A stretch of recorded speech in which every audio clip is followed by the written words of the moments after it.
ہمارے معاشرے کے اندر دیکھیے کہ دین کے نام پہ، شریعت کے نام پر لوگوں میں ایسی بدعات اور خرافات کو رائج کیا گیا کہ جس سے لوگوں کا ایمان خطرے میں ہے۔ آپ دیکھ لیں کہ قبروں کے ساتھ جوڑ دیا گیا، قبروں کی کمائی کھانے پہ لوگوں کو مجبور کر دیا گیا،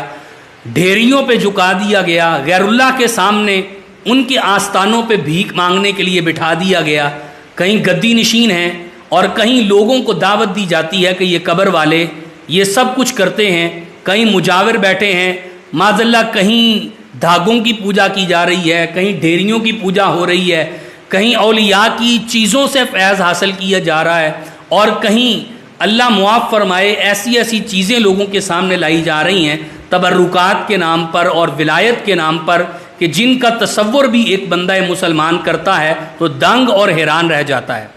ہمیں معاشرے کے اندر جو چیز دی گئی وہ کہا گیا کہ ولی کیسا ہوتا ہے، اس کے پاؤں میں گھنگرو ہوں، اس کے گلے کے اندر ٹل ہوں، ہاتھوں میں انگوٹھیاں، ہاتھوں کے اندر متیر پکڑی ہو، لمبے بال ہوں، سر پہ پگڑی ہو، داڑھی کے بال بڑے ہوئے ہوں، طہارت بھی اس نے کی ہو یا نہ کی ہو۔ ہمیں کہا گیا کہ یہ ولی ہے، اس کو ولی مان لو۔ اور جب اس چیز کا انکار کیا جاتا ہے تو لوگ یہ بات کہتے ہیں کہ شاید یہ ولیوں کے گستاخ ہیں۔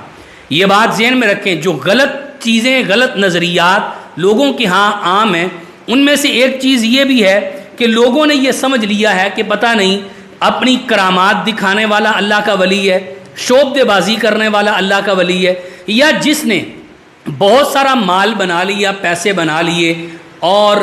مال کی بنیاد پر اس نے آگے چند لوگ رکھ لیے، یا وہ کسی گدی کے اوپر بیٹھ گیا خاندانی بنیاد پر، یا وہ کسی بڑے نسب کے ساتھ اس کا تعلق ہے، اور ہم یہ سمجھتے ہیں کہ یہ شخص اللہ کا ولی ہے، اور اس کے ہاتھ چومے جاتے ہیں، کبھی پاؤں چومے جاتے ہیں، کبھی اس کی بڑائی کے نام پر اس کے سامنے جھکا جاتا ہے۔ تو یہ ساری چیزیں انسان کے، لوگوں کے ایمانوں کو تباہ کر رہی ہیں، اور یہ معیارات لوگوں کے ہاں عام کیے جا رہے ہیں، اور لوگوں کو یہ کہا جا رہا ہے کہ یہ جو ننگ دڑنگ والے ہیں، یا یہ جو مال و دولت اور جاہ و حشمت کی وجہ سے اپنے آپ کو لوگوں کے سامنے پارسا کہلوانے والے ہیں، یہ لوگ اللہ کے ولی ہیں۔ یہ بات ذہن میں رکھیں۔